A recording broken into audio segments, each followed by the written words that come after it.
InkDifferent Studio. Pick up your brush today.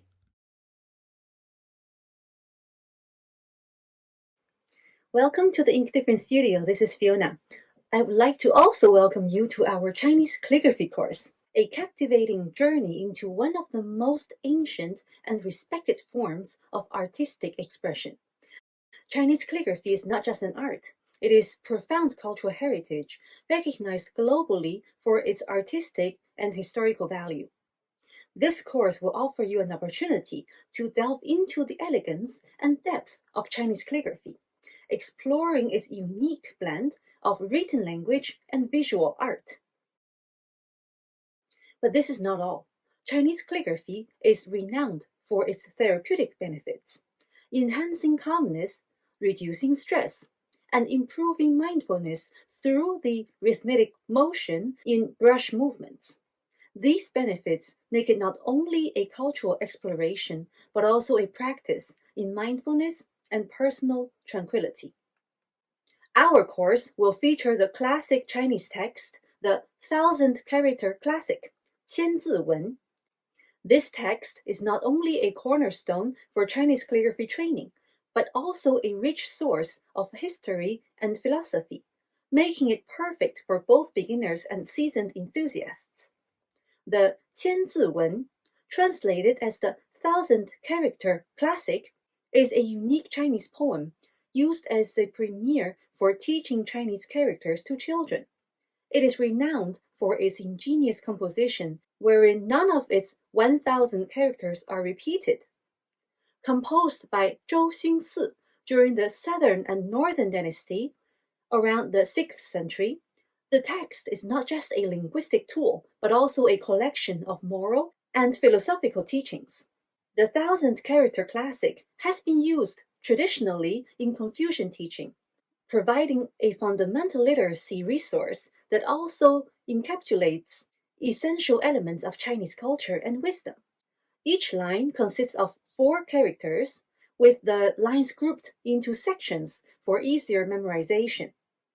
The content covers a wide range of topics, from the basics of the cosmos and the natural world to the principles of human conduct as the fundamental of statecraft. This text not only helps in learning Chinese characters, but also in appreciating the depth and breadth of Chinese literary tradition and cultural values. It has been an important educational text in China and other Eastern Asian countries, influenced by classical Chinese culture. Join us as we trace the strokes of history and artistry in our journey. Whether you're looking to broaden your artistic skills or immerse yourself in cultural heritage, this course promises to be both educational and enriching. Also, do not forget to follow this channel for our regular course updates. Are you captivated by the elegance of Oriental art? If so, I invite you to explore my carefully designed online courses that offer valuable knowledge and practical skills in Chinese painting and calligraphy. Visit the courses page on my website to explore a comprehensive section, including freehand and gongbi painting courses, as well as an in-depth calligraphy course focused on a traditional poem. You even find a free painting course to get you started. Painting courses. Subjects range from flowerbird styles to serene landscapes, with a new series inspired by the Chinese zodiac currently in development. And it's not limited to just the 12 zodiac animals. There's already so much more to discover. Calligraphy courses. Learn to master this ancient art, which shares a deep connection with painting. There will be more calligraphy courses to come. In addition to my online courses, I also offer one-on-one classes for both painting and calligraphy. These sessions are tailored to your specific needs and interests, ensuring a personalized learning experience that helps you achieve your artistic goals. I'm continuously developing more courses in both painting and calligraphy, so there's always something fresh to explore. If you have a specific topic or subject you're passionate about, I'd like to hear from you. Drop me a message, and I'll do my best to create a course that matches your vision. Embark on this artistic journey and let the timeless charm of Oriental art inspire you. Start learning today. Today, we're going to continue with the learning and writing of the 1,000-character classic. What are the new characters of today? Let's go find out. In ancient script, the character xu is composed of two parts. The upper part is hu, which in Oracle Bone script resembles the image of a tiger with its mouth open. In this character, it serves as the phonetic component, indicating pronunciation. The lower part is qiu, whose ancient form looks like two side-by-side mounds of earth. In xu, qiu provides the meaning, and the original meaning of the character was a large earthen mound. In early clan-based societies, people often built their dwellings on slopes or flat platforms atop large mounds, occupying a defined area. Because of this, the character xu came to represent a region or settlement. It later came to mean a place that had once been inhabited but was now abandoned. These meanings were later distinguished and written as a separate character, xu, meaning ruins or abandoned place. From the meaning of ruins or abandoned place, xu further developed the abstract sense of empty or void, and is now commonly used in that abstract or figurative sense. In bronze inscriptions, the character tang mainly appears in two forms, a complex form and a simplified form. The complex form features a simplified version of gao, meaning tall or high, on top, and below it a combination of shang, without the kou component, and tu, earth. The component gao emphasizes the lofty or elevated nature of a tang. The simplified form consists only of shang, again missing the kou, and tu, with tu indicating that the meaning is related to earth or construction. The original meaning of tang was an artificially built square earthen platform or the foundation of a building. Later, it came to refer to the structure built upon such a platform, and eventually, tang came to generally mean the main hall of a house, typically the central or formal room. The character xi already appears in Oracle Bone script. In this early form, the upper part is yu, meaning feather, whose ancient shape resembles feathers, symbolizing a bird, since feathers are essential for flying. The lower part is ri, meaning the sun. Thus, xi is a compound ideograph composed of yu and ri. There are different interpretations of this combination. One view is that at sunrise, birds flap their wings, preparing to leave the nest. Another interpretation is that birds practice flying under the sunlight. In small seal script, the form changes slightly. The upper part remains yu, but the lower ri gradually changed into bai due to the visual similarity between the two characters, ri and bai, leading to a miswriting over time. Since the image of a bird practicing flight naturally conveys the idea of learning through repetition, the original meaning of xi was later extended to the process of learning cultural knowledge or skills, which is the common modern meaning of study or practice. Furthermore, because the bird's learning to fly involves repeated attempts, the character also came to mean reviewing or repeating learned material. The character ting was written as ting or ting in Oracle Bone script and bronze inscriptions, and is classified as an ideogrammatic compound. In Oracle Bone script, the character is composed of ear, and kou, mouth. Ear represents the organ of hearing, and mouth represents the organ of speech. The combination of the two conveys the meaning, hearing what is spoken, the original meaning being to hear sound.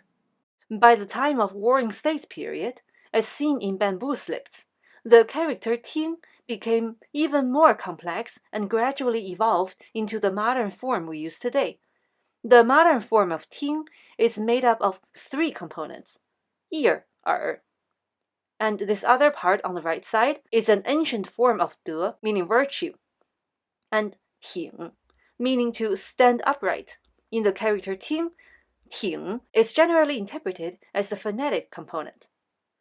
However, some scholars interpret it as a person standing on a mound, implying that one must stand in a high place to hear well. By the time of regular script, the component ting was sometimes written as wang, which resembles the titled king radical. The component on the right side, also written as these other forms, is a variant form of 德, meaning virtue. 德 can also imply kind or noble speech, as in the saying, to hear noble words is to gain virtue.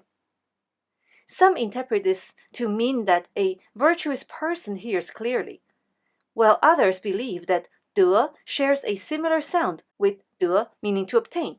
Under this interpretation, ear, combined with 得, meaning to gain, means the ear receives something. In other words, it hears sound. In summary, 虚堂 means a spacious, empty hall, typically a large, open room with no clutter, creating an environment where sound can travel and echo. 习听, literally repeated, heard, or familiar to the ear. Here it refers to sounds that echo and can be heard again and again, like an acoustic reverberation. Much like 空谷传声, sound echoing in an empty valley, 虚堂习听 uses space and sound as a metaphor for lasting influence. A quiet and open hall allows sound to linger and resonate. So too, the words and deeds of virtuous and wise people resonate across time, heard not just once, but again and again. This image gives a sense of timeless impact. The empty hall is not lifeless. It is receptive, allowing truth, virtue, and wisdom to reverberate continuously. 虚堂习听 emphasizes the idea that when a person has cultivated both moral character and knowledge, their words, deeds, and legacy will resonate through time. Like sound in a great hall, their influence doesn't vanish. It continues to be heard, felt, and reflected upon, generation after generation. The 虚堂, empty hall, can also symbolize a quiet, receptive mind or society, able to receive and retain the wisdom of sages.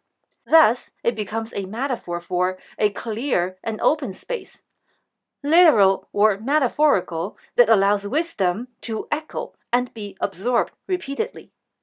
虚堂习听 is paired with 空谷传声. Together, they express a poetic yet profound moral idea. In an empty valley, voices echo. In a spacious hall, words resound. This couplet praises the lasting influence of sages and virtuous people. Their teachings, writings, and examples do not fade with time. Instead, like echoes in open spaces, they continue to resonate in the minds and hearts of others.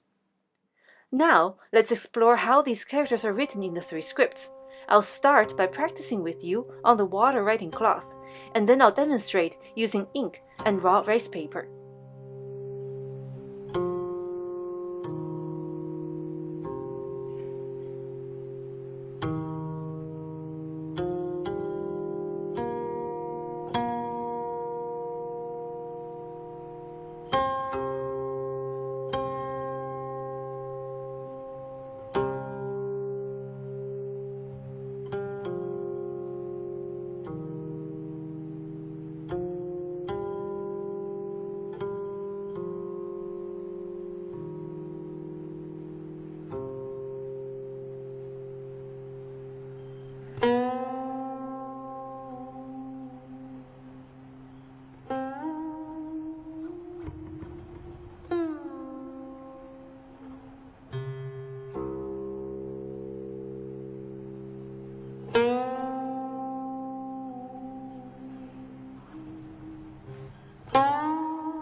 As we wrap up our session, I hope you found it enjoyable and insightful.